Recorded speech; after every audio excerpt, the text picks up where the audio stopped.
Does a restaurant's website even matter in the age of Uber Eats and DoorDash? Yes, more than ever.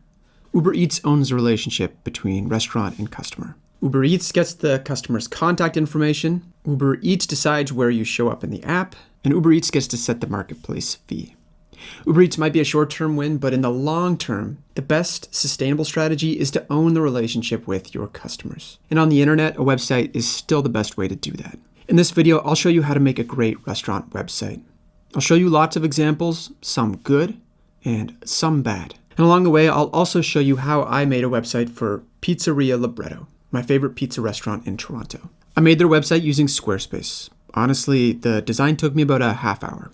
I started with this template and turned it into this. I've built websites with lots of different website builders, Wix, WordPress, Weebly, Webflow, but Squarespace is the one I most recommend for restaurants because of their excellent menu builder, outstanding templates, SEO tools, online ordering for restaurants, and more.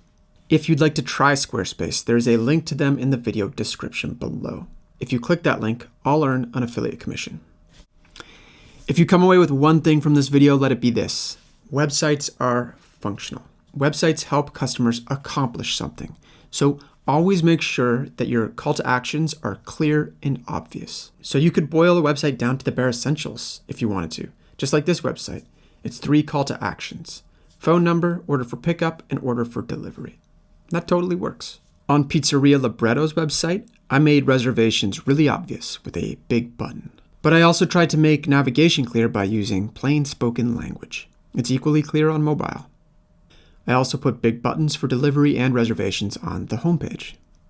Aside from the call to actions, there's also critical information that has to be clear and obvious. First of all, your menu. Don't just link to a PDF. PDFs suck for mobile users. You have to pinch and zoom around the menu searching for what you're looking for. Instead, it's better to have a menu that's formatted for the web, so it looks great on both desktop and mobile. This is actually something Squarespace is really good at. You see, restaurant menus are actually a challenging format for web design. It's kind of why so many restaurants just say forget it and link to the PDF. Squarespace created a simple markup language for writing out restaurant menus. It's what I'm writing in right now, and you can see the menu populating as I write. The colors, fonts, and borders of this menu can all be customized, and it works for mobile too. Other website builders have menu creating tools, but I find them clunky and slow. For example, watch how many clicks it's taking to edit one item with Wix's menu builder. Restaurant menus can change a lot, so updating the menu shouldn't be this annoying. Now, I think you should call your menu page menu. Don't call it food and drink, and don't call it libations. Call it what it is, a menu. In my experience, obvious always wins on the internet. You also need to make it clear where to find your phone number, address, and hours of operation. Sometimes restaurants place this information under a Contact Us page. But address and hours of operation don't quite feel like they belong under Contact Us. Other times, restaurants place this information under a page called Directions, but again, having the phone number on a page called Directions doesn't feel quite right either. I actually don't know if there's a perfect answer to this problem, but I think a page called Locations is your best bet.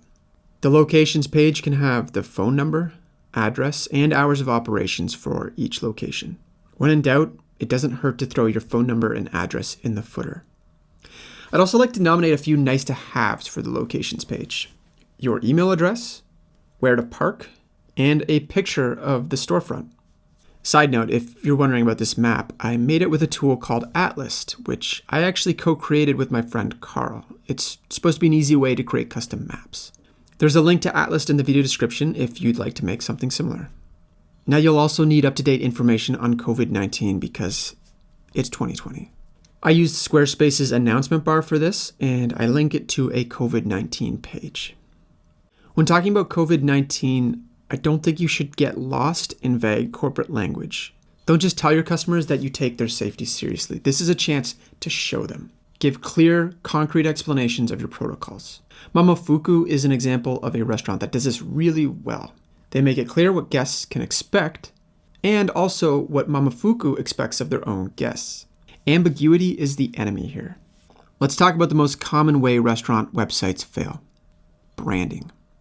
Branding is really important, especially for independent restaurants. But branding has to be in the right place. And since websites are functional, we never want branding to be at the expense of usability. For example, this is not an ideal way to brand a website. The paintings are cool, but confusing. You would think you could click the text, but you can't. Instead, you navigate by clicking the portraits below the text. There is a hover animation on the portraits that suggests they are links, but mobile users don't have hover, so that's completely lost on them. Another example is a restaurant called Richmond Station, which I should say, if you're ever in Toronto, I highly recommend it. Since Richmond Station sounds like a subway stop, they actually made their navigation a subway map, which is supposed to be clever, but mostly it's just annoying. You have to hover each menu item individually to see what they hold, and you can never see each of the elements visible at once. Don't make visitors think. Keep things clear and obvious. So where can you express your brand? Well, the best spots are typography, photography, color, and occasionally in the language you use. Just be careful with language. Calling your menu proper fare might seem like a brand signal, but you're also running the risk of alienating customers who just have no clue what that means. Typography is a great opportunity for branding, but I don't suggest being too adventurous here. It can easily go wrong. Make sure it's subtle. A really wonderful example of branding is Le Swan, a French diner here in Toronto. The typography and images are so on point. They communicate a vibe. They even manage to use little language flourishes to communicate branding, like reservations, oui. And that language doesn't get in the way of usability. Le Swan also uses lovely colors, a subtle gray-green in the background and splashes of red. Color is a great way to communicate brand. For example, bright colors for an organic juice bar, or dark colors for a sophisticated steakhouse. One thing I love about Squarespace is it's really easy to add your brand colors. All you have to do is go to Design, then Colors, and you can edit the color palette. It took me like 2 minutes to do this for Pizzeria Libretto. What makes Squarespace especially good is that you don't have to go any further than this screen, but they give you the option to go further if that's something you'd like to do. For example, I can totally change this button to black if I don't want the red to be used on it. Now, of course, the most important part of branding is photography. There's a whole art and science behind food photography that I'm no expert in. I do know that sometimes you want half the prop to be outside of the frame, that you want things to feel abundant, that you don't ever want to use flash, and that the correct angle is important. So side profile for a burger and overhead for a salad. But food photography is a whole discipline outside of web design. I've actually linked to a YouTube channel in the video description that I think does a really good job of explaining the fundamentals of food photography. That being said, I do have some tips on photography and web design. First of all, try not to obscure your photos like this, or even like this. Instead, if you have great photos, you should showcase them like this, or like this, or this. Also, photography should highlight whatever is unique about your restaurant. So try to avoid photos that feel like stock photos of generic restaurants. These photos could literally be of any bar in the world. Let's talk about some nice to haves, things that you don't necessarily need, but you might want. Nutrition facts. There are a lot of people who count calories, and they're all potential customers. Even if you serve high calorie food, people counting calories may still want to know the calorie count. Photos of the interior and exterior of the restaurant. I think this just helps customers know what to expect. Is this fine dining? Is it takeout? If it is takeout, is seating available? Or how about just showing customers what to look for when they're driving in? Of course, you can talk about your story or your philosophy, but be judicious and short. Brevity is important. For Pizzeria Libretto, I kept it pretty simple. Try to be honest with yourself too about whether or not you have a compelling story. You can also sell gift cards. It was actually really easy to set this up with Squarespace. So I just created a gift card product for Pizzeria Libretto. Finally, you could always add a newsletter sign-up box. Newsletters are awesome. They're a way for you to have a direct connection to your customers. For example, remember Le Swan? Well, they started selling a picnic basket through their newsletter this summer when COVID kept people from dining in. Here's the thing. I could add a sign-up box to Pizzeria's Libretto. My guess is very few people would join a restaurant newsletter from a sign-up box on their website. Instead, I think it's probably better to build your list through email receipts or reservation forms. Just remember to make it opt-in. Don't automatically subscribe people to your newsletter. In my opinion, you're not going to gain anything by subscribing someone who doesn't already want to be subscribed.